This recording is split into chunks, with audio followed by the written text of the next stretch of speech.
Со блокада на град Скопје, вработените од Паркови и Зеленило и двете фирми Керки, Флораком и Луна и денеска протестираа заради неисплатената плата за месец август. Од денеска немаат ниту здравствено осигурување. Не плата, сега и здравствено немаат. Денеска еден член наш ми посочи, татко ми даде картичката за да го наполнам фриждерот. Градот Скопје за август зеде плата. Господјата градоначалник исто како функционер зема 2000 евра плата. Доколку нема земено плата за август, па и сега веќе дојде и за септември, нека се приклучи кон нас. Сите предпријатија имаат земено ИК-15 и сите додатоци на плата кои им следат. Нас не е дадено, ништо не ни е дадено. Буквално ништо. Покрај блокадата на градското собрание, синдикалците и вработените го блокираа и мостот Гоце Делчев.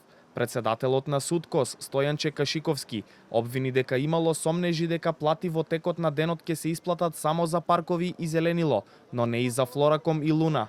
Доколку тоа се оствари, најавувам дека утре вработените од Флораком и Луна повторно ќе излезат на протест, а доколку и вработените од ЈП Паркови и Зеленило Скопје не ја земат платата за август во текот на денешниот ден, утре најавуваме протести на повеќе локации, односно на 5 раскрсници во градот Скопје. Во трите фирми кои не ги добиле платите се вработени нешто помалку од 700 луѓе, вели Кашиковски.